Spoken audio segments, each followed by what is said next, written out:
जय हिंद प्यारे बच्चों, कैसे हैं आप सभी। उम्मीद करते हैं कि आप लोग सब अच्छे से होंगे और मन लगाकर पढ़ाई कर रहे होंगे। और कहीं ना कहीं प्यारे बच्चे आप अपने इंग्लिश क्लास का भी इंतजार कर रहे थे। यहाँ मेरे प्यारे बच्चों आपका इंतजार खत्म होता है। हम दीपक शर्मा एक बार तहे दिल से सारे प्यारे बच्चों का बहुत बहुत स्वागत करते हैं आपके अपने प्यारे से प्लेटफॉर्म पे, टारगेट बोर्ड पे। तो प्यारे बच्चे, जैसा कि आप सभी जानते हैं कि आज का जो क्लास होने वाला है बच्चे, आज की इस क्लास में हम लोग अपने पनोरमा पार्ट 2 से लिया गया पोएट्री सेक्शन से बच्चे ये लास्ट चैप्टर, मतलब चैप्टर नंबर 8 आपका ये आज लास्ट चैप्टर हम आपको पढ़ाने जा रहे हैं, जिसका बच्चे टाइटल है, जिसका शीर्षक है मार्था। ओके, अब ये मार्था क्या है, इसका मतलब क्या है, क्या कहना चाहता है बच्चे इस चैप्टर में। जब लोग चैप्टर के अंदर में जाएंगे तो सारी चीजें पता कर लेंगे, है ना। तो चलिए बच्चे, एक प्यारा सा गुड मॉर्निंग आप सभी को। भाई जल्दी से आप लोग क्लास में आ जाइए। सबको नमस्ते, सबको गुड इवनिंग, सबको गुड मॉर्निंग। आइए बच्चे जल्दी से आप लोग क्लास में आ जाइए। ओके, हाँ ये बच्चे लास्ट चैप्टर नहीं है, पोएट्री सेक्शन का लास्ट चैप्टर है ये। अभी तो पूरा प्रो सेक्शन बाकी है, अभी तो दूसरी किताब भी बाकी है ना। चलिए, तो जिस हिसाब से बच्चे हम लोग चैप्टर को पढ़ते जा रहे हैं, क्या आप लोग इसके सारे ऑब्जेक्टिव को ध्यान में रखते जा रहे हैं ना। सारा ऑब्जेक्टिव आप लोग रिवीजन तो कर रहे होंगे, क्योंकि बच्चे फिर से देखिए सैटरडे आने वाला है ना। हर वीक में सैटरडे आता है, तो अब हर वीक में आपका वीकली टेस्ट भी होता है। रिवाइज कैसे करें, तो सारे ऑब्जेक्टिव को आप सबसे पहले हमेशा रिवीजन में रखिए। सबसे पहले जितने भी आपके चैप्टर्स कंप्लीट हो चुके हैं, सबके ऑब्जेक्टिव क्वेश्चंस को बार बार पढ़िए, बार बार देखते कि उसको पढ़िए। देखने से क्या होता है ना कि आंखों ने इतनी हमारी ताकत होती है हमारी आंखों में कि चीजों को बार बार रीड करके उसको देख देख के पढ़ने से उसका एक इमेज बन जाता है कि हाँ इस क्वेश्चन को हमने पढ़ा था और इसका ऑप्शन नंबर यही होता है ना। उस वर्ड से जान पहचान हो जाती है। जैसे अगर आप किसी एक दिन किसी इंसान से मिलो, आप उसके बारे में सारी बातें नहीं पता कर सकते हो, लेकिन जिस इंसान से आप रेगुलर मिल रहे हो, रोज रोज उसको देख रहे हो ना, तो आपको उस आदमी का चेहरा पूरा याद हो जाता है ना, कि हाँ कि भाई उससे रोज मिलते हैं, उसकी बातें अच्छी लगती हैं, चाहे वो इस तरह का कपड़ा पहनता है, उसका लाइफ स्टाइल ऐसा है, उसका चलने का स्टाइल ऐसा है, वो सारी चीजें आप पकड़ लेते हो। कैसे? रोज रोज उससे मिलने से। तो वैसे बच्चे, जब हम चैप्टर के साथ रोज मिलेंगे तो हमें भी वो आदत हो जाएगी उसको लेकर के, ठीक है। और जिनको बच्चे जो डाउट है, अपना डाउट लिख करके भेज दीजिए, हम डाउट में सॉल्व कर देंगे। अभी भी हम डाउट काउंटर पे बैठे हुए थे, अभी हमने लास्ट टाइम डाउट सॉल्व करके आप लोगों का यहाँ पर क्लास लेने चले आए हैं, ठीक है। तो बच्चे डाउट में जितना हमसे बन पाता है उतना आपका डाउट हम क्लियर कर देते हैं, ठीक है। क्योंकि बच्चे आप लोगों का डाउट तो ज्यादा ग्रामर में ही रहता है, और ग्रामर को तो हम पूरा खुल करके बता देते हैं क्लास में, है ना। अब बुक का, जैसे बुक में ऑब्जेक्टिव के में क्या डाउट होता है, इसमें तो भाई सामने जैसा क्वेश्चन है उसका आंसर लिखा हुआ है, तो बुक में डाउट नहीं होता है। इसलिए तो एग्जाम में अच्छा मार्क्स स्कोर करने के लिए बुक वाले को ज्यादा यहाँ पर प्रायोरिटी देना है, मतलब ज्यादा इसका वैल्यू देना है। बच्चे बुक से लॉन्ग क्वेश्चन नहीं करते, इसमें कोई दिक्कत नहीं है, ठीक है। हमने कहा कि लॉन्ग क्वेश्चन का इसमें कोई दिक्कत नहीं है। आप बच्चे खाली बस शॉर्ट आंसर टाइप को, ऑब्जेक्टिव क्वेश्चन को, इसको ध्यान में रखिए, आपका मार्क्स देखिए बहुत अच्छा लगेगा, ठीक है। इंग्लिश पढ़ने में मन लगता है, कोई बात नहीं, आप 10th के बाद भी चाहे तो अंग्रेजी पढ़ लीजिएगा, लेकिन फिलहाल इतना पढ़ लीजिए, इतना ही पढ़ लीजिए ताकि आपका बस खाली 80+ नंबर आ जाए। तो बस इतना ही कर लीजिए, काफी है। हम नहीं करें कि आप पूरा टाइम देकर अंग्रेजी को पढ़िए, हम ये भी नहीं कह रहे हैं आपसे, क्योंकि हम जानते हैं कि बाकी आपके जो सब्जेक्ट है 500 मार्क्स के, उस पर जोर देना ज्यादा जरूरी है ये, ठीक है। चलिए तो प्यारे बच्चे, अब हम चैप्टर को शुरू करें। अगर आप लोगों का इजाजत हो तो हम चैप्टर की शुरुआत करें अब यहाँ से। जब हम आपकी एज में थे ना, पक्का यकीन के साथ कहते हैं, एकदम विश्वास कीजिएगा, हमें तो आपको तो थोड़ा बड़ा अच्छा भी लगता होगा चैप्टर ना पढ़ने में, हमको तो एकदम चौपट लगता था अंग्रेजी, एकदम बोरिंग लगता था अंग्रेजी, लेकिन क्या करें, है ना। एक ऐसा भी टाइम आया जब अंग्रेजी से बहुत ज्यादा लगाव हो गया। तो अभी हो सकता है कि आपको बोरिंग लग रहा हो सकता है कि आप आगे जाकर के आपको भी लगाव आना शुरू हो जाए, है ना। चलिए तो प्यारे बच्चे, हाँ प्यारे बच्चे, अब आपको हम पढ़ाते हैं, अब आज के इस चैप्टर को पढ़ाते हैं, ठीक है ना। चलिए कोशिश करते हैं आपको इस चैप्टर को समझाने की पूरा एफर्ट लगा करके, ताकि ये चैप्टर को आपको अच्छे से समझ जाए कि चैप्टर में हुआ क्या, है ना। क्योंकि देखिए सबसे बड़ी चीज क्या है ना, सबसे बड़ी चीज क्या है कि अगर हमने 10th क्लास की अंग्रेजी को पढ़ा, किसी ने हमसे पूछा कि बताओ गिल्लू चैप्टर में तुमने क्या पढ़ा, गिल्लू चैप्टर से तुमने क्या सीखा, तो कम से कम उसको हम ये बता सकें कि हाँ भैया हमने गिल्लू चैप्टर में एक नन्ही गिलहरी के बारे में पढ़ा, जिसका अटैचमेंट उस राइटर से, महादेवी वर्मा से, इतना ज्यादा हो गया था कि उनके एब्सेंस में वो अपना फेवरेट काजू भी नहीं खाता था। इसका मतलब इतने अंदर तक की बात आपको पता है, इसका मतलब अपने चैप्टर को वाकई पढ़ा है, एकदम इंटरेस्ट के साथ पढ़ा होगा, है ना। तो यही बच्चे होना चाहिए, यही होना ही चाहिए, ठीक है। अब यहां देखिए बच्चे, चैप्टर का टाइटल क्या है बाबू, मार्था। क्या नाम इसका है, अब इसका नाम मार्था है, चैप्टर का नाम। अब ये मार्था से क्या मतलब है तो कुछ समझ में नहीं आ रहा है, लेकिन फिलहाल अगर एग्जाम में ये पूछ दिया कि मार्था चैप्टर को किसने लिखा है, मार्था चैप्टर को किसने लिखा है, तो हम ये कहेंगे एकदम ट्रिक से। देखिए चैप्टर राइटर का नाम देखिए इतना लंबा है, वॉल्टर डे ला मेयर, लगता है कि बोलने में जुबान लड़खड़ा जाए, इतना बड़ा नाम लिखा हुआ है। लेकिन बच्चे एग्जाम में अगर हमसे पूछा कि मार्था चैप्टर को किसने लिखा है, तो 4 ऑप्शन में एक ऑप्शन तो पक्का है कि ये वाला लिखा रहेगा। तो हमें बस क्या करना है, दोनों वर्ड को बस साथ में रिलेट करके याद कर लेना है। जैसे यहाँ देखिए बच्चे, ये मार्था, अब ये लिखा हुआ तो मार्था है, लेकिन क्या इसे हम माथा पढ़ सकते हैं। देखिए मार्था माथा में ज्यादा फर्क तो नहीं है ना, बोलने में ज्यादा फर्क तो नहीं है, तो हम इसको हमने पढ़ लिया माथा। और यहाँ देखिए वॉल्टर डे ला मेयर, है ना, क्या है, वॉल्टर डे ला मेयर। अब इसमें कॉमन सा देखिए वर्ड है डेला, क्या लिखा हुआ है, डेला, तो इसको हम ढेला पढ़ सकते हैं। अपने भाषा में इसको हम ढेला बोल सकते हैं ना। डेला चाहे ढेला में कितना फर्क है, डेला ढेला। तो हम कहेंगे देखिए कि ढेला से माथा फूट गया। क्या बोलेंगे कि ढेला से माथा फूट जाता है। ढेला से भी क्या होता है भाई, माथा फूट जाता है ना। ये देखिए हमने वन लाइन में इसको क्या किया, इसको ऐसे याद कर लिया बस। अब अच्छा ये पता है ये करने का रीजन क्या होता है क्लास में, कि जैसे अभी तो आपको चीजें याद है, आप तो इसको रट्टा मार के याद कर सकते हैं, लेकिन एग्जाम में ना ट्रिक बहुत अच्छा कारगर साबित होता है बच्चे। ट्रिक बहुत काम करता है, बहुत शानदार चीज होता है ये, कि इंसान उटपटांग चीजों को भूलता नहीं है और सीधी सीधी चीजों को इंसान भूल भी सकता है ना। तो बच्चे यहाँ देखिए क्या हो गया कि ढेला से माथा फूट जाता है। इसमें देखिए ढेला भी लिखा हुआ है, इसमें देखिए माथा भी लिखा मिल गया हमको, तो दोनों को हमने क्या रिलेट कर दिया बस। तो जिस वर्ड में ढेला चाहे माथा लिखा रहेगा हम क्या करेंगे, सीधे आंसर लगा लेंगे, तो हमको क्या हो जाएगा, याद भी रहेगा। और बच्चे ये चीजें करने से ना एग्जाम के दिन तक आपको याद रहेगा। देखिएगा यहाँ देखिए बच्चे, इनका इस चैप्टर के जो राइटर अपने कौन है, वॉल्टर डिलामेयर हैं। ये बच्चे इनका फोटो ध्यान से देख लीजिए। इनसे मुलाकात पता है आज आपको ये हो रही है, इनसे मुलाकात आपको फिर से दोबारा होगी, इनसे आपको दोबारा मुलाकात होगी। पता है कौन से क्लास में, When you go to 12th class. जब आप 12th क्लास में जाएंगे ना, तो 12th क्लास में भी एक पोएट्री में एक पोअम पढ़ना है आपको, पोअम चैप्टर नंबर 5, ओके, जिसका नाम है एन एपिटाफ। बच्चे 12th में एक पोअम है, कविता है जिसका नाम है एन एपिटाफ, ठीक है, एन एपिटाफ। तो ये बच्चे एन एपिटाफ भी इन्हीं का लिखा हुआ है, वॉल्टर डिलामेयर साहब का ही लिखा हुआ है। तो इनसे मुलाकात दोबारा होगी आपकी जब आप 12th क्लास में चले जाएंगे तब, 11th में नहीं 12th क्लास में जाएंगे तब, ठीक है।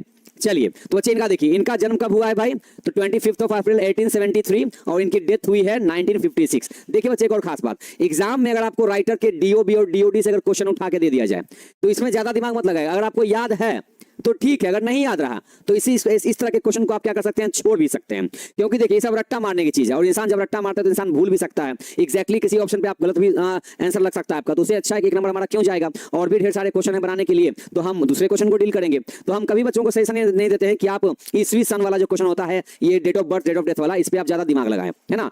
अगर याद हो गया, आपकी मेमोरी बहुत अच्छी शार्प है, याद रही तो ठीक है, नहीं याद रही तो इसे क्वेश्चन को छोड़ देना है। रिस्क नहीं लेना है बच्चे, रिस्क नहीं लेना है ये, ठीक है। हाँ बिल्कुल बच्चे सही कहा आपने, ये एक मॉडर्न पोएट है।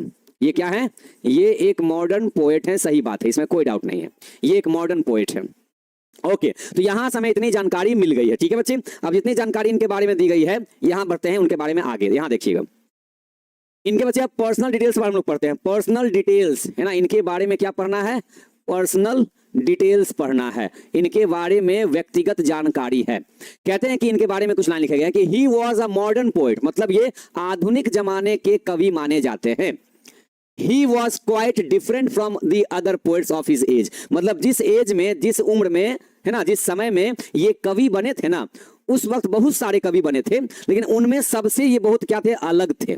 ये बिल्कुल, क्वाइट का मतलब होता है बिल्कुल, क्या हो जाएगा, बिल्कुल अलग थे। ये कौन, वॉल्टर डिलामेयर साहब, ओके ना। ये अपनी एज में जितने भी कवि इनके सामने रहे होंगे उन सब में से ये सबसे अलग थे। He is unlike other modern poets, okay, such as he is unlike other modern poets such as T.S. Eliot who discuss problems related to society and industrialization. Walter Delamere is altogether different from them. कहते हैं कि एक और modern poet है जिनका नाम क्या है, मॉडर्न पोएट में से एक और का नाम आता है, जैसे कि T.S. Eliot। क्या नाम है, टी.एस. एलियट एक और मॉडर्न पोएट है। जैसे कि जिस एज में ये मॉडर्न पोएट बने थे ना, तो उसी एज में एक और मॉडर्न पोएट बने थे जिनका नाम है टी.एस. एलियट। भाई टी.एस. एलियट से मुलाकात आपको बच्चे कब होगी, टी.एस. एलियट साहब से मुलाकात आपको होगी 12th क्लास में। और 12th क्लास में एक बहुत अच्छा चैप्टर है मैकैविटी द मिस्ट्री कैट। क्या है, Macavity the mystery cat, okay, Macavity the mystery cat नाम का एक चैप्टर, एक बागर बिल्ला का कहानी है, समझ गया, 12th क्लास में। वहीं पर आपको इस व्यक्ति से मुलाकात होगी, ओके, इस पोएट से, जो कि एक मॉडर्न पोएट है। लेकिन ही इज अनलाइक, लाइक का मतलब उनकी तरह और अनलाइक का मतलब उनसे ऑपोजिट, समझ रहे हैं। हमने कहा कि आई एम लाइक यू, इसका मतलब मैं आपके जैसा हूं, लेकिन यहां क्या बोल रहा है, ही इज अनलाइक, ये बाकी मॉडर्न पोएट जैसे बिल्कुल नहीं है। ये जिस हिसाब से टी.एस. एलियट एक मॉडर्न पोएट है, उस हिसाब से ये बिल्कुल नहीं है। टी.एस. एलियट साहब जो अपनी कविताओं में डिस्कस करते हैं उन समस्याओं को, है ना, उन प्रॉब्लम्स को जो संबंधित होती है किनसे, समाज से। टी.एस. एलियट साहब जो कि मॉडर्न पोएट हैं और इनके जैसे और जो तमाम मॉडर्न पोएट होते हैं, ये मेनली समाज से संबंधित उन समस्याओं के बारे में डिस्कस करते हैं अपनी कविताओं में। लेकिन वॉल्टर डिलामेयर साहब की कुछ अलग ही बात है, ये बच्चों के ऊपर थोड़ा ज्यादातर ये कविता लिखे हैं, ये समझ गए ना, ये बच्चों के ऊपर थोड़ा ज्यादा कविता लिखे हैं, ये कल्पना करने वाला थोड़ा ज्यादा कविता लिखते हैं ये, है ना। एंड इंडस्ट्रियलाइजेशन, मतलब ये उद्योग के बारे में, मतलब औद्योगिकरण के बारे में कविता लिखते हैं। कौन? टी.एस. एलियट। लेकिन वो कहते हैं कि वॉल्टर डे ला मेयर साहब जो है ना, इस ऑल टुगेदर, कुल मिलाकर देखा जाए अगर, कुल मिलाकर अगर देखा जाए तो ये काफी अलग हैं उन सारे कवियों से, जितने भी मॉडर्न पोएट्स रह चुके हैं अभी इनके एज में, उनसे ये काफी अलग रहे हैं ये। ठीक है, चलिए। अच्छा, हमको एक चीज समझ में नहीं आता है कि जब हम ग्रामर पढ़ाते रहते हैं तो बच्चे कहते हैं कि सर बुक कब पढ़ाएंगे, और जब हम बुक स्टार्ट करते हैं तब बच्चे कहते हैं सर अब ग्रामर कब पढ़ाएंगे। ये क्या भाई है, बताइए ये क्या है? अच्छा, इतना फास्ट हम पढ़ाएं? फास्ट तो हम नहीं पढ़ा रहे हैं, एकदम बिल्कुल स्लो स्लो तरीके से पढ़ा रहे हैं आपको, एकदम देख रहे हैं, तोड़ तोड़ के आपको बता रहे हैं। देखिए, जैसे कि he was a modern poet, वो एक आधुनिक कवि हैं, है ना, और लेकिन बाकी आधुनिक कवियों से बिल्कुल अलग हैं, उनके जैसा ये बिल्कुल भी नहीं है। इस पूरे लाइन का मतलब बच्चे हमने आपको समझा दिया है। तो कुल मिलाकर क्या हुआ? कुल मिलाकर बात यह हुई कि वॉल्टर डे ला मेयर बाकी आधुनिक कवियों से, मॉडर्न पोएट से बिल्कुल अलग है। ठीक है, कहां भाई? बिल्कुल अलग है। अब बच्चे, जितनी जानकारी आपकी इस बुक में दी गई है, हम आपको उतनी ही जानकारी यहां पर देंगे, इससे बाहर जानकारी नहीं देंगे, क्योंकि उससे एग्जाम का कोई मतलब नहीं रह पाएगा। Okay, like a conjurer. बच्चे, कॉन्ज्यूरर का मतलब होता है जादूगर। क्या होता है? जादूगर। ठीक है, जादूगर होता है। लाइक अ कंज्यूरर ही creates an atmosphere of mystery, मतलब जब ये वॉल्टर डे ला मेयर साहब अपनी रचनाएं करते हैं ना, जब लिखते हैं ना, ही creates an atmosphere of mystery, मतलब कहने का कि इनकी कविता जब आप पढ़िएगा ना, उसमें थोड़ा सा आपको रहस्यमयी टाइप का दिखाई देगा, मतलब रहस्य से भरा हुआ दिखाई देगा। ओके, मतलब रहस्य का एक आवरण आपको दिखाई देगा, कि मतलब कविता पढ़ रहे हैं और ऐसा लगता है कि हम अंदर घुसे ही जा रहे हैं, लगता है कि बहुत बड़ा सीक्रेट है, बहुत बड़ा रहस्य है, कि अब इसके बाद क्या होगा, अब इसके बाद क्या होगा, ऐसा आपको देखने को मिल सकता है। तो कहते हैं कि एक जादूगर की तरह ये कविता लिखते हैं, लाइक अ कॉन्ज्यूरर ही creates an atmosphere of mystery, ये रहस्यों का आवरण बुन देते हैं। ओके, ऐसा लगता है कि पढ़ने वाला पढ़ते जा रहा है, पढ़ते जा रहा है, पढ़ते जा रहा है, ऐसा हो जाता है। ठीक है, where experience is like a dream, जहां पर आपको लगेगा ना कि इनकी कविता पढ़ने के बाद आपको लगेगा कि आपका जो अनुभव, आपको जो है ना कविता पढ़ते समय लगेगा कि आप सपना देख रहे हैं। क्या कर रहे हैं? सपना देख रहे हैं। इनकी कविता पढ़ने का मतलब है कि आप सपनों की नगरी में खो जाइएगा, ऐसा लगेगा कि एकदम रहस्यमयी दुनिया में हम चले आए हैं। इनकी कविता जब पढ़ेंगे तब आपको ऐसा लगेगा। Okay, is like a dream like reality, और वो सपने लगेगा आपको कि भाई लगता है कि हकीकत में हम घूम रहे हैं क्या, ऐसा हमारे साथ हो रहा है क्या, हो लगेगा कि वो सपना में घूम रहे हैं, फिर लगेगा कि भाई हम हकीकत में आ गए हैं क्या, ऐसा मतलब ऐसा हमारे साथ हो रहा है क्या। एमंग हिज पोएम्स, एमंग का मतलब होता है के बीच, इनकी कविताओं के बीच, एमंग, जिन्होंने जितनी कविताएं लिखी हैं, वॉल्टर डे ला मेयर साहब जितनी भी कविताएं लिखी हैं, the listener, the scarecrow and Arabia are worth mentioning, इनकी जितनी कविताएं लिखी हुई हैं, रचनाएं तैयार की हुई हैं कविताओं में, उनमें नाम आता है द लिसनर का ज्यादा, स्केयरक्रो का नाम ज्यादा आता है, अरबिया का नाम ज्यादा आता है, मतलब ये वर्थ मेंशनिंग, मतलब इसकी चर्चा ना हर जगह होती है, इसकी चर्चा हर जगह होती है, मतलब काबिले तारीफ इन्होंने कविता लिखी है। कौन कौन सी? आपके बच्चे सामने नाम लिखे हुए हैं, the listener, the scarecrow and Arabia. अब एग्जाम में आपसे कोई पूछ दिया अगर कि मार्था चैप्टर किसने लिखा हुआ है, तो आप कहेंगे Walter de la Mare. Martha को छोड़ के मान लीजिए ये पूछ लिया आपसे कि ये द स्केयरक्रो किनका लिखा, तो आप क्या कहेंगे? आप कहेंगे वॉल्टर डे ला मेयर साहब का लिखा हुआ है ये, है ना। तो बच्चे, ये राइटर ही तो है, ये राइटर ही तो है ये ना। पोएट भी क्या है, पोएट भी तरह का राइटर ही होता है। ठीक है, चलिए। तो बच्चे, आज की हमारी जो कविता है मार्था, देखते हैं कि वो कैसी कविता होने वाली है। क्या उसमें भी कुछ सपनों की नगरी में हमको लेके जाने वाले हैं ये, या फिर है ना कुछ और हमको दिखाने वाले हैं। लेकिन बच्चे, चैप्टर को स्टार्ट करने से पहले आपको बता देना चाहते हैं, यहां पर कुछ वर्क इन स्मॉल ग्रुप दिया गया है, जहां कहते हैं बच्चे कि have you read any fairy tell, क्या आपने कभी परियों वाली कहानी सुनी है या पढ़ी है? परियों वाली कहानी क्या आपने कभी पढ़ी है? Have you read any fairy tale, fairy का मतलब परियां, टेल का मतलब हो गया कहानी, तो क्या आपने कभी परियों वाली कहानी पढ़ी है? बचपन में जब आप छोटे होंगे तो आप पढ़ते होंगे, है ना, कि आसमान में परियां घूमती हैं, साथ में छोटे छोटे जो बौने होते हैं, जो छोटे कद वाले होते हैं, उनके पीछे पीछे चलते रहते हैं। इस तरह की कहानी आपने साथ बचपन में पढ़ा होगा, शायद हम कह रहे हैं आपने पढ़ा होगा या फिर सुना होगा, है ना, दादी नानी के मुंह से, चाहे माँ के मुंह से, है ना, या कभी पिताजी से कुछ सुनाए होंगे। नहीं, पिताजी का चांस कम है थोड़ा सा, वो है ना, लेडीज जो होती है घर की, वो इस तरह की कहानियां ज्यादा सुनाती हैं, परियों वाली कहानी, है ना। तो कभी बचपन में आपने सुना होगा शायद, लगता है ना। यहाँ बच्चे देखिए सवाल किया गया, इसका एग्जाम से कोई मतलब नहीं है, लेकिन ये जो है ना दिया गया, ये आज के इस चैप्टर से रिलेटेबल है, मतलब क्या है, संबंधित है बच्चे। कहते हैं do you find its events as real as in life, क्या लगता है बच्चे आपको कि जो परियों वाली कहानी आपने बचपन में कभी सुना होगा, इस तरह की परियां, है ना, बारे में बताया था कि परियां बहुत खूबसूरत होती हैं, है ना, परियां आसमान में भाई घूमते रहती हैं, उड़ते रहती हैं, चहकते रहती हैं। तो क्या आपको लगता है, क्या ऐसी कोई घटना घटी है आपके लाइफ में, ऐसी कोई घटना आपके साथ हुई है, आपको लगा कि भाई कि वाकई हमारे जीवन में एकदम लगता है कि सही में हमने परियों को देखा है? हाँ, प्यारे बच्चे बताइएगा सब कि do you find its events as real as in life? क्या आपको कभी ऐसा लगा कि आपके जीवन में भी एकदम लगता हो कि रियल के तौर पे, एकदम वास्तविक तौर पे कोई ऐसी घटना जहां लगता हो कि हाँ की परियों को हमने देखा? क्या कभी आपके रियल लाइफ में ऐसा हुआ है?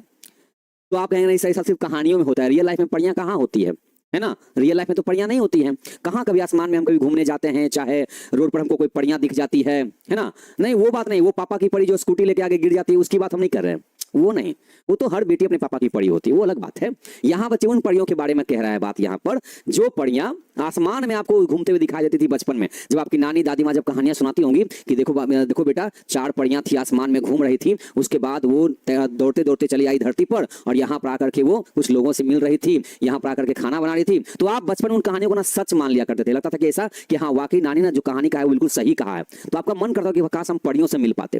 लेकिन इतने बड़े हो गए, क्लास 10th में आगे, क्या आज तक कभी परियां दिखाई दी है ना? क्या कभी ऐसा हुआ है कि नहीं है? यहां देखिए बच्चे, फिर क्वेश्चन करता है कि does it have any logical sequence of events? क्या ऐसी घटनाओं का, ये जो घटना हम लोग बचपन में सुनते थे कहानियों में, क्या इन घटनाओं का कोई लॉजिक है? क्या कोई मतलब कोई तर्क है इसका, कोई है ना? क्या इसका कोई तर्क है? वाकई ऐसा कुछ देखने को मिलता है क्या? बचपन में जिन परियों के बारे में आपने पढ़ा, इस तरह की परियों के बारे में चाहे कहानियों में सुना है, क्या उसका रियल जिंदगी से कोई मायने है ना? या फिर क्या इसका कोई तर्क है कि वाकई सही बात ऐसा है? कुछ कभी किसी ने देखा तो आपको किसी ने बोला ऐसा कुछ, है ना? तो जो कहानियां सुनाते थे हमें, वो बस इसलिए सुनाते थे ताकि हमारा बस मन बहल जाए बचपन में और हमको भले अच्छे से नींद आ जाए, बस ऐसा लगता था। ठीक है, तो बच्चे अब ये सवाल जो किया गया, तो देखते हैं इसका हमारे, है ना, हमारे रियल लाइफ में इसका क्या फर्क पड़ता है। तो आइए, वेलकम टू रियलिटी। अभी तक आप लोग सपनों की नगरी में घूम रहे थे, अब आते हैं वेलकम टू रियलिटी। अब आते हैं असल जिंदगी में, अब आते हैं अब, है ना, कि बचपन में जो कहानियां सुनाई गई थी जिन परियों की, वो परियां वाकई हमारे जीवन में होती हैं क्या? तो आइए आपको दर्शन कराते हैं एकदम रियलिटी से, मतलब वास्तविकता से आपका परिचय कराते हैं। तो अगर कोई कहे कि आपके जीवन में परियां हैं तो कहिए यस, बचपन में हमने जो कहानी सुनी थी परियों के बारे में, वाकई वो होती हैं, और वाकई वो होती हैं, हमारे असल जिंदगी में होती हैं, परियां होती हैं। अब वो चाहे माँ के रूप में रहे, चाहे बहन के रूप में रहे, चाहे पत्नी के रूप में रहे, चाहे बेटी के रूप में रहे, चाहे एक दोस्त के रूप में रहे, परियां तो होती हैं, है ना? और परियां कभी भी आपको गलत रास्ते पर चलना नहीं सिखाती हैं, ना कभी वो चलती हैं, ना कभी आपको चलना सिखाती हैं।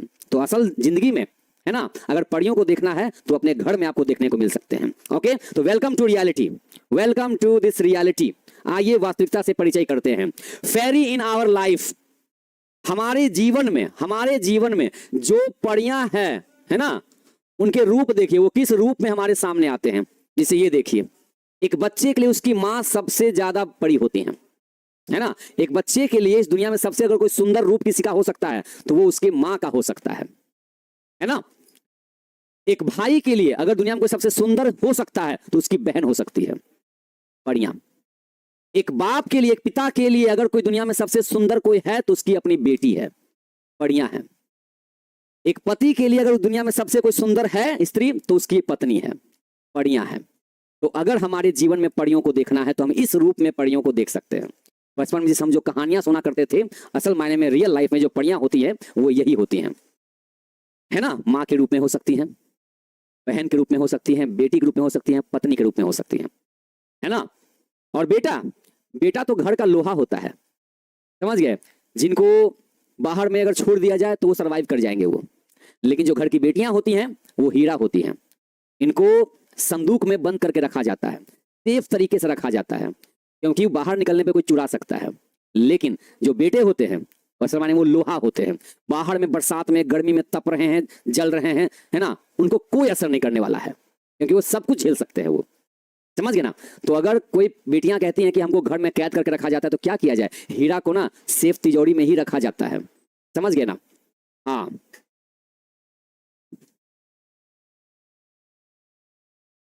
ओके, बिल्कुल अच्छे, हमने बुरा नहीं कहा, हमने आपकी तारीफ करी कि आप लोहा हैं। क्या हैं आप आयरन मैन हैं, आप लोहा हैं, आप है कि नहीं है? हाँ, और वो लोहा जिस घर के बाहर खड़ा रहेगा उसके घर के डायमंड को, हीरा को, है ना, कोई नजर उठा के नहीं देख सकता है, उस हीरा को चुराने की तो दूर की बात हो जाएगी, समझ गए? हाँ, तो वी आर आयरन, हम लोग लोहा हैं। आइए बच्चे, अब आपको हम इस चैप्टर से मुलाकात कराते हैं, आइए जरा सा। आइए अपने चैप्टर की तरफ में। अब यहां से प्यारे बच्चों आपको एक चैप्टर की तरफ लेके जाते हैं। तो ये बेसिकली बच्चे जो मार्था जो चैप्टर है, बच्चे मार्था जो आपका चैप्टर है ना, ये मार्था बच्चे एक ऐसी लड़की है। मार्था क्या है ना, यहां पर एक लड़की है, एक लेडी है, मतलब एक स्त्री है, समझ गए ना, जो एक स्टोरी टेलर है।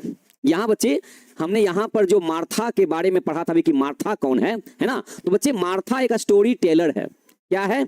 स्टोरी टेलर है। स्टोरी मतलब कहानी, टेल मतलब कहना, सुनाना, तो टेलर मतलब सुनाने वाला, है ना।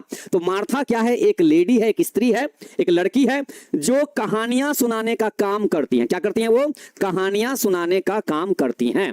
मतलब उसको अच्छा लगता है कहानियां सुनाने में, वो एक स्टोरी टेलर है वो। तो वॉल्टर डे ला मेयर साहब हैं। इस कहानी पीछे का रीजन क्या है सुनिएगा। वॉल्टर डे ला मेयर इस चैप्टर के जो राइटर है ना, इस कंपोजर हैं जो इस कविता के, ये बचपन में इसी मार्था के पास जा करके कहानियां सुना करते थे। वन मोर टाइम, फिर से। वॉल्टर डे ला मेयर जो इस कविता के जो कंपोजर हैं, जो कवि हैं, ये अपने बचपन को याद करते हुए उन्होंने इस कविता को लिखा है। और कविता में बताया कि इस लेडी के बारे में, तो उस मार्था के बारे में, जिस मार्था से कभी ये भी कहानियां सुना करते थे। इसका मतलब मार्था को वॉल्टर डे ला मेयर साहब जो कवि हैं बचपन से जानते हैं। ठीक है, क्या है ये? हाँ, ठीक है। तो बच्चे ये क्या है? मार्था एक स्टोरी टेलर है जो कि राइटर के बचपन में इनको कहानियां सुनाया करते थे। मान लीजिए कि ये जो है वो राइटर है बैठे हुए, तो वो कहानियां सुन रहे हैं। तो ये बता रहे हैं कि जिस टाइम हम मार्था से कहानियां सुना करते थे ना, उसके कहानी कहने का जो अंदाज था वो कितना निराला था, कितना ट्रिमेंडस था, एकदम कितना जबरदस्त तरीके से कहानियां सुनाया करती थी। और वो कैसे बैठती थी कहानियां सुनाते वक्त में, जैसे होता ना कि बहुत सारे लोग कहानियां खड़े खड़े भी सुनाते हैं, बहुत लोग बैठ करके सुनाते हैं, तो बहुत लोग जमीन पर बैठ के सुनाते हैं, बहुत लोग कुर्सी पर बैठ के सुनाते हैं। तो उनका बैठने का तरीका कैसा होगा, ये सब इनको अभी तक याद है। इस कविता में ये चूंकि बड़े हो चुके हैं, अच्छा खासा एज हो चुका है, लेकिन इस कविता के में ये बता रहे हैं कि हमको कहानियां मार्था कैसे बैठ करके सुनाती थी, उसकी आंखों का रंग कैसा था, है ना, उसका चेहरा कैसा था, उसका सर कितना बड़ा था, कितना छोटा था, ये सब एक एक पॉइंट में इन्होंने यहाँ पर क्या किया है? डिस्कशन किया है, मतलब बताया है, चर्चा किया है। तो बच्चे यहां से हम चैप्टर को शुरुआत करते हैं, समझ गए? यहाँ देखिएगा, तो कहते हैं कि वंस अपॉन अ टाइम, एक बार की बात है, over and over again, bar bar. Over and over again का मतलब होता है बार बार। बच्चे इस पूरी लाइन का मतलब क्या हो गया? ओवर एंड ओवर अगेन, बार बार। बार बार जब भी मार्था कहानियां सुनाने बैठती थी ना, तो हर बार वो हर कहानियों को ना इसी लाइन से शुरू करती थी। राइटर कह रहे हैं कि जब मैं छोटा बच्चा था, जब मैं मार्था के पास कहानियां सुनने जाता था ना, तो मार्था हर कहानी को ना बार बार इसी अंदाज में शुरू करती थी। कैसे? ऐसे, वंस अपॉन अ टाइम, मतलब क्या है ना, एक बार की बात है। इस बार की बात है, तो एक बार की बात है। हमेशा इसी अंदाज में वो कहानियां सुनाया करती थी। मतलब उसका हर कहानी की जो शुरुआत होती थी ना, वो इसी लाइन से होती थी। कब? तो बार बार। तो बच्चे इन दो लाइन का मतलब आप समझ गए ना? आप समझ गए इसका मतलब? हम आगे बढ़ते हैं। देखिए, मार्था जो कि कहानियां सुनाया करती थी हमें बचपन में, Martha would tell us her stories. यहां बच्चे, यहां देखिए, वुड टेल का मतलब सुनाया करती थी। क्या करती थी? सुनाया करती थी। क्या? तो अपनी कहानियां सुनाया करती थी। कौन? मार्था। तो इसका मतलब सही है कि कोई क्वेश्चन पूछे कि हु वाज मार्था, तो हम कह सकते हैं Martha was a story teller, है ना। वो एक कहानीकार थी। क्या थी? कहानीकार थी, है ना। कहते हैं मार्था हमें जो कहानियां सुनाती थी, कहां सुनाती थी? In the hazel glen. कहां? In the hazel glen. बच्चे हेजल ग्लेन का मतलब क्या होता है ना, देखिए, हेजल का मतलब होता है क्या? भूरा रंग होता है। क्या समझते हैं? भूरा रंग। और ग्लेन का मतलब हो गया घाटी। तो कहते हैं कि मार्था हमें जो कहानियां सुनाती थी, वो कहां सुनाती थी? कि भूरे रंग की घाटी में वो कहानियां सुनाती थी। मतलब वहां का जो इन्वायरमेंट था ना, जो एरिया था जहां पर उसका घर था, वो भूरे रंग की घाटी के आसपास उसका घर था। मतलब भूरे रंग की घाटी जो होती है ना, उसी के आसपास उसका घर था। तो मतलब उसी में वो कहानियां सुनाया करती थी। कौन? मार्था। अभी इतने लाइन से बच्चे बस हमको इतना पता चला है कि वॉल्टर डे ला मेयर, फिर समझाते हैं आपको, ध्यान सुनिएगा। वॉल्टर डे ला मेयर कह रहे हैं कि बचपन में हम जिस लेडी के पास कहानियां सुनने जाते थे ना, उसका नाम मार्था था। और वो हर कहानी को ना बार बार एक ही लाइन से शुरू करती थी। और वो लाइन क्या था? कि वंस अपॉन अ टाइम। तो वो कहां सुनाया करती थी कहानियां? कहां बैठ करके? तो इन द हेजल ग्लेन, मतलब भूरे रंग की तंग घाटी में, मतलब एकदम पतला सा घाटी वाला जगह था वो, वहीं में वो कहानियां सुनाया करती थी। भूरे रंग की, है ना, तंग घाटी में, एकदम तंग घाटी मतलब पतली सी जगह पर वो, है ना, उसका एरिया था, वहीं पर बैठ करके वो कहानी सुनाया करती थी। ओके, यहां देखिए बच्चे, तो इस पिक्चर से आप समझ सकते हैं। देखिए सारे बच्चे इसको घेर करके बैठे हुए हैं। मान लीजिए कि ये मार्था है, हमने आपके बस यहाँ पिक्चर लगा दिया है। और ये समझिए कि देखिए हेजल ग्लेन, देख रहे हैं, भूरे रंग की तंग घाटी है ये। ओके, यहां से बच्चे आपको इसका मतलब पता चल गया, ठीक है ना। आगे बढ़ते बच्चे, अब सुनिए, जिस जगह पर वो बैठ करके कहानी सुनाती थी उसके बारे में पता चल गया आपको, वो कहानी की शुरुआत कैसे करती थी आपको ये भी पता चल गया है। अब अगला स्टेंजा आपका जो है, इस कविता का जो अगला पैराग्राफ है बच्चे, उसकी बात हम करते हैं। ठीक है, क्या करते हैं, उसकी बात करते हैं, कोई दिक्कत नहीं।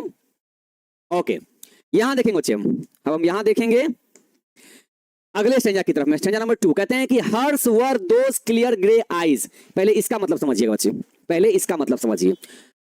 हर्ष का मतलब उसकी थी, क्या थी, तो जो आंखें थी ना, उसकी आंखों का जो रंग था वो ग्रे कलर का था और एकदम साफ था। ऐसा लगता था उसके आंख में एक भी पॉइंट, मतलब एक भी धब्बा नहीं था।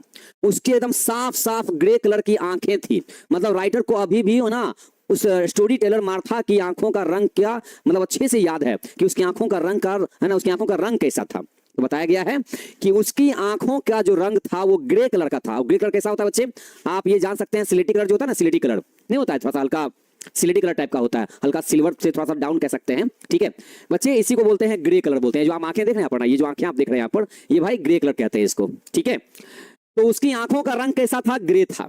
और कह रहे हैं कि you watch and the story seems told by their beautifulness tranquil as dreams. अब यहां से लेके बच्चे यहां तक का लाइन आपको एक बार समझना पड़ेगा कि यू वॉच, आप देखते ही रह जाते थे। मतलब अपने बारे में कह रहे हैं कि जो कोई उसकी कहानी को सुनने जाता था, है ना, उसकी आंखों में ही खो जाता था। उसकी आंखों में इतनी सुंदरता थी ना, मतलब क्या था, ब्यूटीफुलनेस था। उसकी आंखों में इतनी सुंदरता थी ना कि आप भाई उसकी आंखों में ही खो जाते थे। आप उसको देखते ही रह जाते थे, आप उसको वॉच करते ही रह जाते थे। समझ गए? तो you watch and the story seems told by their beautifulness tranquil as dreams. और आप देखते ही रह जाते थे और ऐसा लगता था ना, ऐसा प्रतीत होता था कि जो कहानी वो आप सुन रहे हैं, है ना, जो कही जा रही है, उसकी सुंदरता के साथ में ऐसा लगता था कि आपको ट्रैंक्विलाइज कर दिया गया है, आपको सनम ना पूरा मोहित कर दिया गया है। ऐसा लगता था कि आप ना उसकी सुंदरता में खो गए हैं, आप उसकी सुंदरता में मोहित हो चुके हैं। ओके, और ऐसा लगता है मानो जैसे कोई कैसे सपनों में खो जाता है, कैसे कोई इंसान सपनों में खो जाता है कि हाँ, जैसे हम कहानी सुना रहे हैं, आपको कह रहे हैं, आप छोटे बच्चे हैं और आपको कहानी सुना के, देखो बाबू, है ना, एक बार हम जंगल से जा रहे थे। ठीक है, जंगल से हम जा रहे थे, सोचो हम जंगल से कैसे जा रहे थे, एकदम एकदम दोनों तरफ पेड़ ही पेड़ थे, घना जंगल था। अब हम आपको समझा रहे हैं कि देखो ऐसे ऐसे पेड़ थे, वहां पर पूरा घना जंगल था, उसके बीच से हम होते जा रहे थे। वहीं पर हमको एक शेर आ गया, अचानक से कहता है धाड़ मार दिया। तो बच्चे वहां कहते हैं अरे पापा ऐसे दहाड़ मार दिया। तो बच्चे लोग क्या होते हैं, बच्चे का जो दिमाग क्या होता है ना, उनको जो आप बोलते रहते हैं ना छोटे बच्चों को ना, उस पे वो ना ज्यादा गौर करते रहते हैं कि अच्छा ऐसा ऐसा हो रहा होगा। वो मन ही मन ना अपने उस सपनों में चले जाते हैं कि हाँ ऐसा ऐसा हो रहा होगा, ऐसे शेर आया होगा, ऐसे झपट्टा मारा होगा, ऐसे खा गया होगा, चाहे है ना शेर आदमी को दौड़ा दिया होगा। मतलब अपने मन में ना उस सपनों की नगरी में चले जाते हैं। तो वैसे ही कह रहे हैं कि मार्था की जो आंखें थी वो इतनी सुंदर थी ना कि आप उनकी आंखों को देखते रह जाते थे और ऐसा प्रतीत होता था ना कि कहानी इतनी सुंदरता से सुनाई जाती थी ना कि ऐसा लगता था कि मानो कि हम मोहित होकर के सपनों में घूमने चले गए हों, ऐसा लगता था।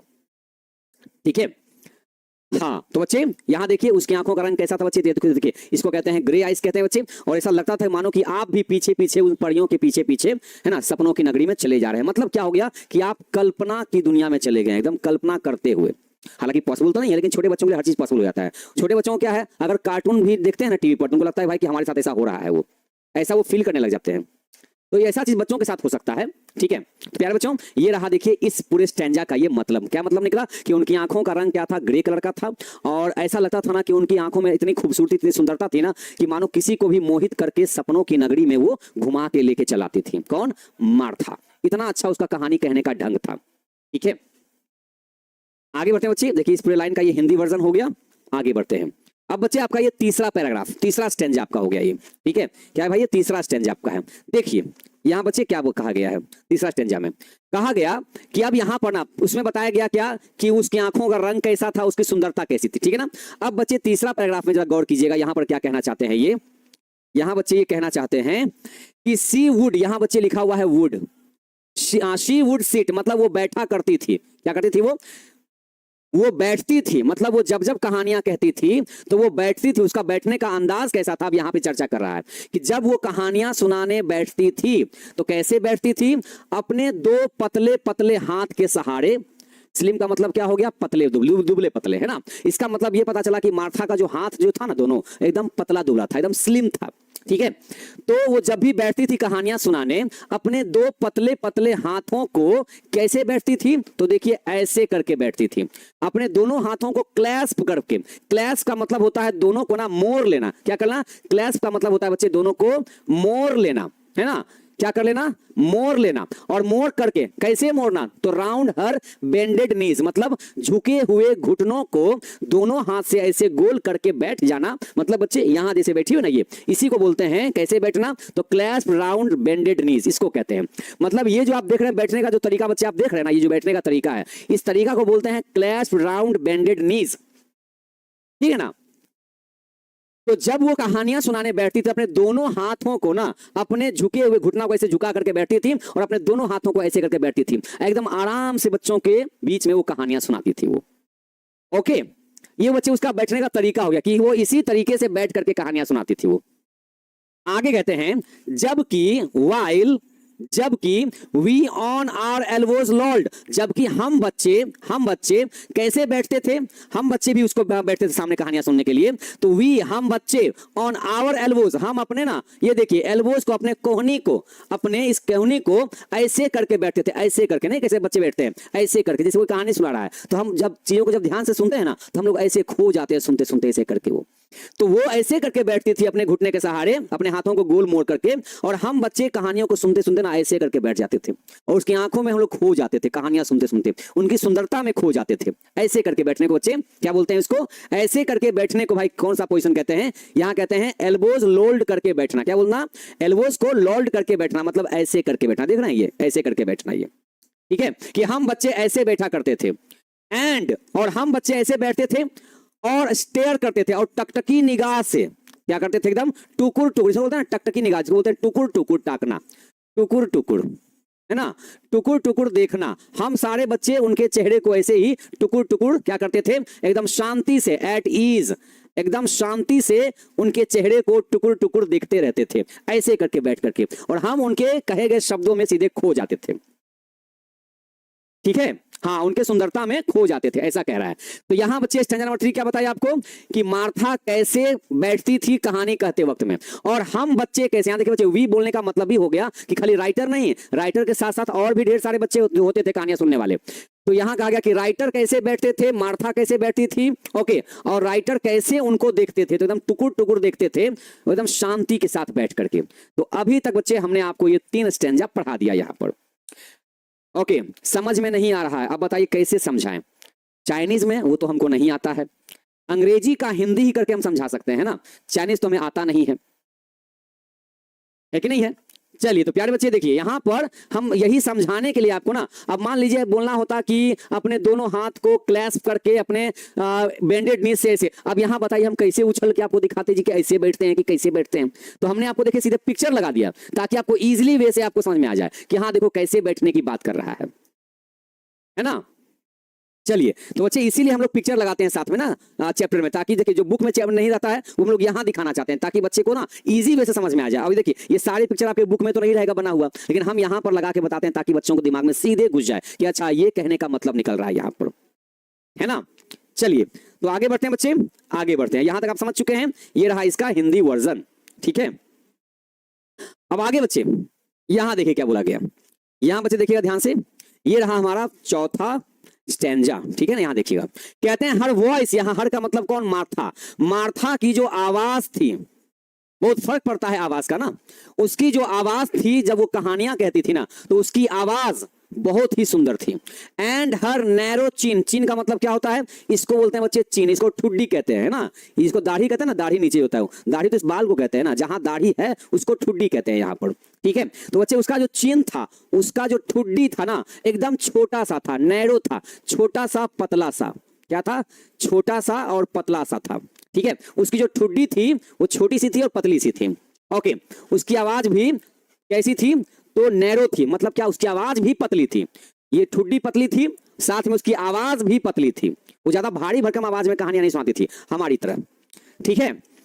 हर ग्रेव स्मॉल लवली हेड, और कहानियां कहते वक्त ना, कहानियां कहते वक्त उसका जो माथा था ना, बड़ा ही प्यारा था एकदम, बड़ा ही एकदम है ना प्यारा सा उसका माथा था। कैसा था? एकदम छोटा सा। मतलब उसका जो माथा था, माथा का जो माथा था, देखिए गजब दोनों वर्ड है। माथा का जो माथा था वो ज्यादा बड़ा नहीं था, वो छोटा सा था, बड़ा प्यारा सा था एकदम। बड़ी ही क्यूट लगती थी देखने में वो। एकदम उसका माथा क्या था? छोटा सा था, प्यारा सा था, लेकिन ग्रेव था, थोड़ा सा गंभीर टाइप का लगता था। अब चूंकि कहानियां सुनाते सुनाते कुछ ऐसे टॉपिक आते होंगे जहां पर एकदम गंभीरता से सुनाया जाता होगा कि देखो अब इसके बाद ये हो रहा था, फिर ये हो रहा था, इस तरीके से। तो ये राइटर जो है ना हर एक चीज को नोट करके रखे हुए हैं अभी तक। समझिए कि जवानी से काफी ज्यादा इनका एज हो चुका है। उस एज में इनको सारी बातें इनको याद है, तभी तो इन्होंने कविता में बताया है एक एक चीज को, है ना। यहाँ बच्चे ग्रेव का मतलब बोला गया गंभीर। कैसा? एकदम गंभीर। तो गंभीर रूप से उसका माथा दिखता था, छोटा सा प्यारा सा लेकिन दिखता था।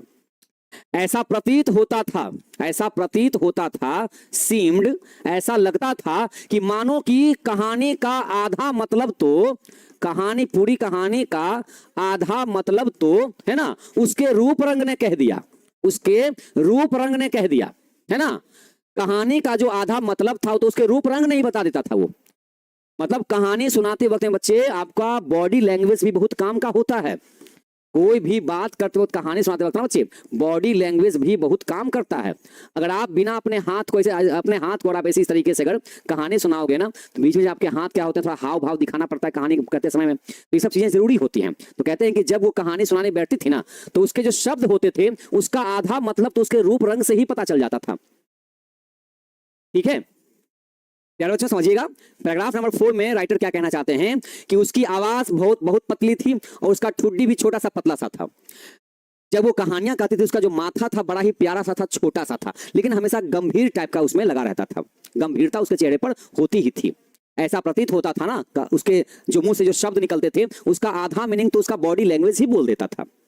ठीक है, चलिए तो बच्चे इस ये हो गया, देखिए स्टैंजा नंबर 4 का ये मतलब। इसका बच्चे यहाँ पर ये हिंदी वर्जन हो गया। ओके, आगे कहते हैं अब बच्चे यहां से, अब वो कहानी जब सुनाती थी, अब जब वो कहानी सुनाती थी तो कैसे सुनाती थी?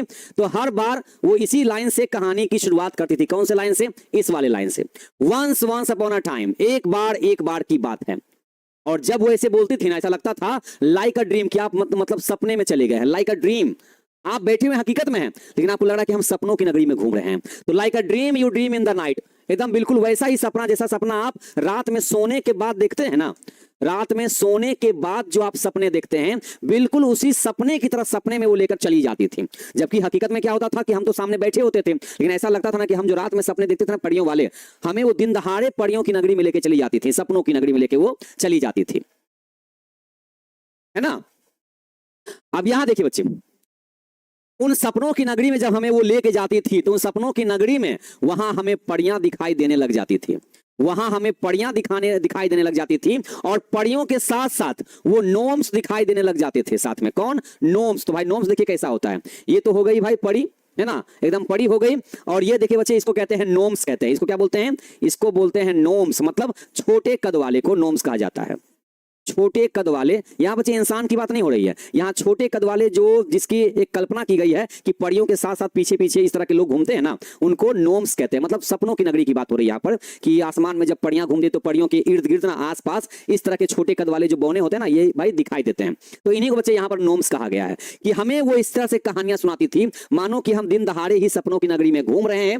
ओके, हम घूमे जा रहे हैं और वहां पर हमें परियों से मुलाकात होती थी और वहां पर नोम से भी हमारी मुलाकात होती थी। मतलब वहां परियां और नोम्स हम दोनों को देख पाते थे उन सपनों की नगरी में।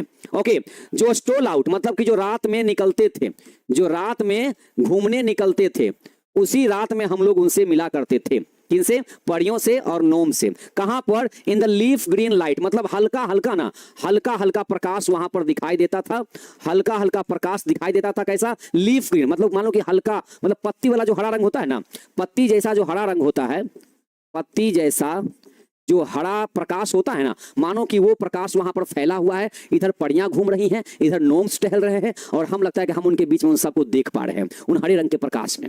ये हमें ऐसा फील हो जाता था जब वो कहानियां कहती थी। तो कैसा फील होता था? तो बच्चे इन्होंने यहां पर ना स्टैंजा में यहां पर एक फीलिंग को बताया है कि जब वो हमें कहानियां सुनाती थी तो हमारे साथ कैसा होता था, हमें कैसा महसूस होता था। तो हमें ऐसा महसूस होता था, ऐसा लगता था कि हम दिन दहाड़े सपनों की नगरी में घूम रहे हो और वो नगरी, वो जो जगह है वहां पर परियां और नोम्स वहां पर टहलते हुए रात में निकले हैं टहलने के लिए और हरे रंग जैसे प्रकाश में वो घूम रहे हैं, टहल रहे हैं, साथ में हम भी उनके साथ घूम रहे हैं, ऐसा लगता था।